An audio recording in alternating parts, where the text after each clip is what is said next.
अस्सलाम वालेकुम, welcome back to my channel. तो आज हम बात करेंगे इनहेरिटेंस के बारे में कि डार्ट के अंदर इनहेरिटेंस का कॉन्सेप्ट क्या होता है। तो इन प्रोग्रामिंग लैंग्वेज जो इनहेरिटेंस होती है बेसिकली वो हम तब यूज़ करते हैं जब हम एक क्लास की प्रॉपर्टीज़ को दूसरी क्लास के अंदर यूज़ करना चाहते हैं। ठीक है, तो बेसिकली इनहेरिटेंस की मदद से हम एक क्लास की हेल्प से दूसरी क्लास बना लेते हैं। ठीक है, और एक क्लास की जो प्रॉपर्टीज़ होती है ना उनको एक्सेस कर सकते हैं। तो चलें एग्जांपल्स के साथ देखते हैं ताकि आपको इजीली समझ आ जाए। तो मैं क्या करता हूँ, मैं यहाँ पे जाता हूँ और यहाँ पे एक न्यू क्लास बनाता हूँ और इसका नाम मैं दे देता हूँ लाल सेविंग अकाउंट डॉट डार्ट। ठीक है, ये मैंने क्लास का नाम दे दिया। अभी यहाँ पे क्लास बना लेते हैं, सॉरी फाइल का नाम दे दिया, यहाँ पे क्लास बना लेते हैं।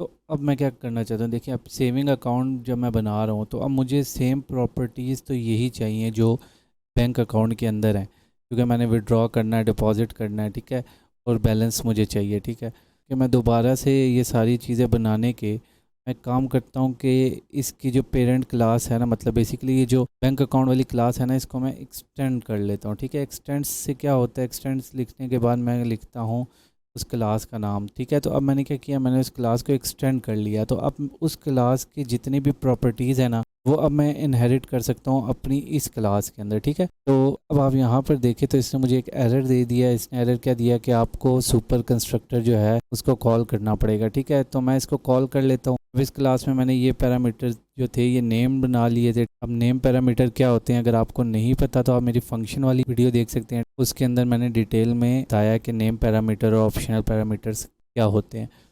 तो अब यहाँ पे मैं क्या करता हूँ, मैं यहाँ पे लिखता हूँ डबल और बैलेंस। ठीक है, और यहाँ पे मैं कॉलन लगाने के बाद मैं यहाँ पे लिखता हूँ सुपर। इस क्लास के अंदर जो बैलेंस है ना, इसको मैं ये बैलेंस की वैल्यू असाइन कर देता हूँ, बैलेंस। ठीक है, अब यहाँ पे ये मुझे एरर दे रहा है क्योंकि यहाँ पे रिक्वायर्ड नहीं लगाया मैंने। ठीक है, तो रिक्वायर्ड लगाने के बाद एरर ख़त्म हो गया। अब मैंने क्या किया कि इस क्लास का जो ये कंस्ट्रक्टर में बैलेंस है ना, इसको वैल्यू असाइन कर दी इस बैलेंस की। ठीक है, तो अब मैं क्या करता हूँ, मैं यहाँ पे बेसिकली सेविंग अकाउंट है तो यहाँ पे मुझे प्रॉफिट भी चाहिए होगा, तो मैं यहाँ पे एक डबल बना लेता हूँ जिसको मैं प्राइवेट कर देता हूँ और इसका नाम दे देता हूँ रेट का। ठीक है, तो जैसे ही यहाँ में मैंने इंस्टेंट वेरिएबल बनाया तो यहाँ पे मुझे एरर आ गया कि आप इसको डिफ़ाइन करें। ठीक है, तो मैं यहाँ पे करता हूँ एक और डबल और उसका नाम दे देता हूँ रेट। ठीक है, और इसको भी रिक्वायर्ड कर देता हूँ, इसको भी यहाँ पे असाइन कर देते हैं वैल्यू। मैं क्या करता हूँ, इस रेट को असाइन कर देता हूँ इसकी वैल्यू। ठीक है, तो वो कैसे करेंगे, सिंपल है। लास्ट वीडियो में मैंने आपको बताया था, मैं लिखूँगा rate is equal to rate. ठीक है, और कोमा। तो अब ये हमारा कंस्ट्रक्टर जो है बन गया। ठीक है, तो अब सुपर लगाने से क्या होता है, सुपर लगाने से हम उस सुपर क्लास के कंस्ट्रक्टर को या मेथड को कॉल करते हैं। ठीक है, तो जब भी हम मेथड या कंस्ट्रक्टर को कॉल करेंगे तो हम सुपर लगाएंगे। ठीक है, तो मैंने ये बना लिया। अब मैं क्या करता हूँ, अब क्योंकि ये जो रेट है ना ये प्राइवेट है तो इसको मैं एक्सेस तो नहीं कर सकता, तो उसके लिए हम क्या करते हैं, लास्ट वीडियो में हमने गेटर बनाया था तो यहाँ पे भी मैं गेटर बना लेता हूँ। ठीक है, मैं यहाँ सबसे पहले डाटा टाइप गेट और नाम दे दिया रेट, फैट एरो लगाया और इसको रेट की वैल्यू असाइन कर रिटर्न कर दी हमने। ठीक है, अब मैं यहाँ पर सेटर बना लेता हूँ, तो मैं लिखता हूँ सेट उसका नाम। ठीक है, और उसके बाद यहाँ पे मैं डबल और परसेंटेज लिख देता हूँ। ठीक है, और यहाँ पे फैट एरो लगाने के बाद मैं कह देता हूँ रेट इक्वल टू परसेंटेज। ठीक है, अब मैंने क्या किया, मैंने सेटर बनाया, इसके अंदर पैरामीटर डाला परसेंटेज का और उसकी वैल्यू असाइन कर दी रेट को। ठीक है, बेसिकली इस रेट को। अब मैं क्या करता हूँ, अब क्योंकि मुझे प्रॉफिट वो करना है, यहाँ पे एक और मेथड बनाता हूँ वॉइड, क्योंकि ये नॉन रिटर्नेबल है तो इसलिए वॉइड लिख दिया। वॉइड लिखने के बाद मैं यहाँ पे लिख देता हूँ प्रॉफिट है, और इसके अंदर मैं क्या करता हूँ, मैं कॉल करता हूँ अपने बैलेंस को, बेसिकली इस बैलेंस को। और मैं कह देता हूँ is equal to balance multiply by rate divided by 100, और यहाँ पे मैं 1 प्लस कर देता हूँ, ठीक है। तो मैंने ये कर दिया। तो अब इसको शॉर्ट लिखने का भी तरीका है, ठीक है, वो भी मैंने आपको बताया था। उसके लिए हम क्या करते हैं, बल्कि इसको शॉर्ट ही लिख देते हैं, यहाँ पे परसेंटेज लगा देता हूँ, मल्टीप्लाई लगा देता हूँ, ठीक है। तो अब ये क्या करेगा, इस बैलेंस को मल्टीप्लाई करेगा इनके साथ, उसके बाद जो भी वैल्यू होगी वो असाइन कर देगा वापस बैलेंस को। तो वो तरीका और ये तरीका सेम ही है, बस ये शॉर्ट लिखा है इसको, ठीक है। तो ये करने के बाद अब मैं अगर आता हूँ अपने मेन के अंदर, और यहाँ पे आने के बाद मैं यहाँ पे ऑब्जेक्ट बनाता हूँ, saving account is equal to halal saving account, ठीक है। अभी मेरे से क्या पूछ रहे हैं, मेरे से पूछे बैलेंस बताओ, मैं कहता हूँ फ़िलहाल ज़ीरो, और प्रॉफिट रेट मैं कह देता हूँ 12, ठीक है, 12% प्रॉफिट। नेक्स्ट लाइन में आते हैं, और यहाँ पे अगर आप देखें तो मैं कहता हूँ saving account dot balance is equal to 5000, ठीक है। और अगर मैं यहाँ पे अब प्रिंट करूँ सेविंग अकाउंट डॉट बैलेंस, तो आप देखेंगे कि बैलेंस आ गया 5000, ठीक है। अब ये हमने कैसे असाइन कर दिया, क्यों, क्योंकि बैलेंस तो प्राइवेट था, तो हमने ये किया गेटर की मदद से, ठीक है। तो इस अकाउंट में हमने बनाया हुआ है गेटर, तो इसकी मदद से हमने बैलेंस को असाइन किया, ठीक है। और ये यहाँ पे कॉल किया, और ये यहाँ पे, और इसको असाइन कर दी इस बैलेंस की वैल्यू, ठीक है। तो अब मैं क्या करता हूँ, मैं यहाँ पे जाता हूँ, अब जो मैंने अपना ये मेथड बनाया इसको मैं कॉल करता हूँ, सॉरी, मेन के अंदर। और यहाँ पे मैं क्या करता हूँ, मैं यहाँ पे करता हूँ सेविंग अकाउंट डॉट, तो हमारा मेथड प्रॉफिट ये आ गया, ठीक है। तो जैसे ही मैंने इसको लिखा और मैं आप इसको रन करता हूँ, तो यहाँ पर आप देखें प्रॉफिट ऐड हो गया, ठीक है। 12% कितना बना, 5600। क्यों, पहले हमारा था 5000, तो जैसे ही मैंने प्रॉफिट का फंक्शन ऐड किया तो अब बैलेंस हो गया 5600, ठीक है। तो चलिए एक दफ़ा रिव्यू कर लेते हैं किया क्या। सबसे पहले मैंने ये जो हमारी बैंक अकाउंट की क्लास थी ना, इसको मैंने किया एक्सटेंड, ठीक है। इसको मैंने एक्सटेंड करने के बाद जब मैंने इसको एक्सटेंड किया तो ये बन गई इसकी पेरेंट क्लास। तो अब जो चाइल्ड क्लास है हलाल सेविंग अकाउंट, ठीक है, ये अपनी पेरेंट क्लास की जितने भी प्रॉपर्टीज़ हैं उनको इनहेरिट कर सकती है।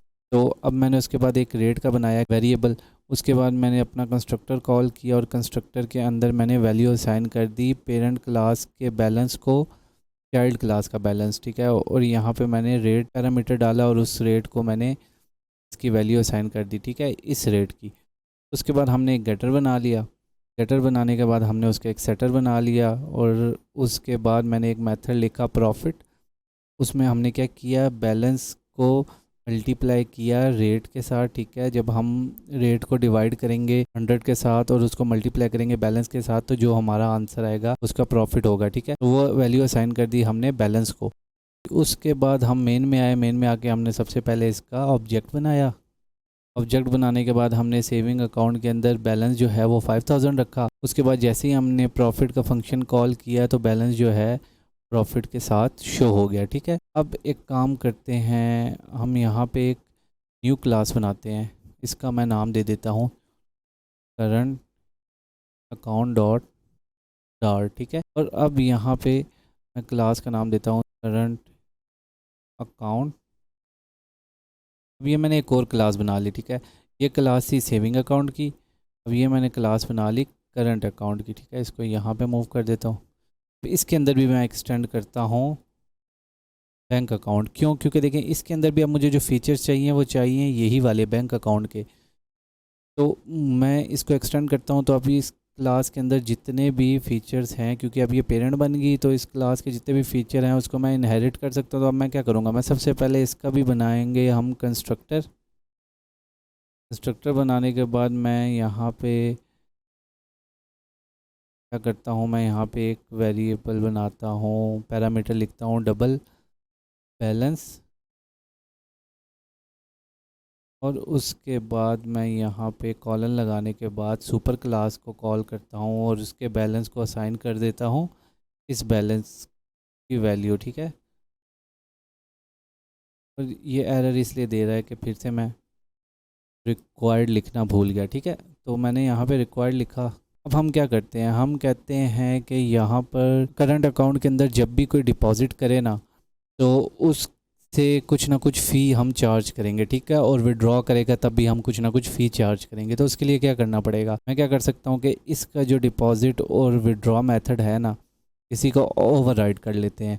अब ओवरराइड कैसे करते हैं, ओवरराइड का मतलब ये है कि इसका जो मेथड है ना, मैं इसको ओवरराइड करूँगा और इसके अंदर जो फंक्शन या जो प्रोसेस हमने यहाँ पे कॉल किया ना, उसको थोड़ा सा चेंज कर लेंगे, ठीक है। यानी कि ओवरराइड कर लेंगे। उसके लिए आपको क्या करना है, आपने कॉल करना है डिपॉजिट को, ठीक है। तो मैं आता हूँ करंट अकाउंट में और मैं लिखता हूँ डिपॉजिट। तो देखें ये खुद ही ऑप्शन आ गई। मैंने जब इसको क्लिक किया तो इस तरीके से आ गया, ठीक है।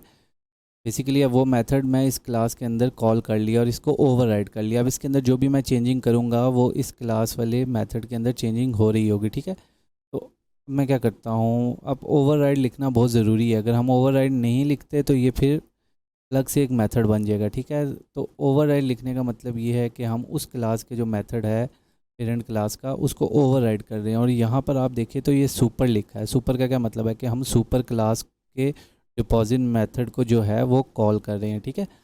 तो अब मैं क्या करता हूँ, मैं कहता हूँ जब भी कोई डिपॉजिट करे ना, तो आप एक काम करो, उसके अंदर से माइनस कर दो 28.5 रुपीज़, ठीक है। और जब भी आप कोई डिपॉजिट करेगा तो उसके अंदर से 28.5 रुपीज़ माइनस हो जाएंगे। मैं क्या करता हूँ, मैं यहाँ से इसको फ़िलहाल बैक करता हूँ। Current account is equal to current account, ठीक है। और इसका फ़िलहाल मैं बैलेंस दे देता हूँ 1000।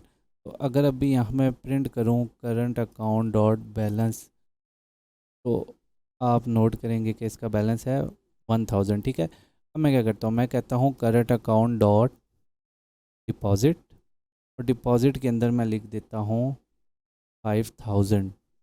तो अब कितना होना चाहिए, 5000 प्लस 1000 6000, ठीक है।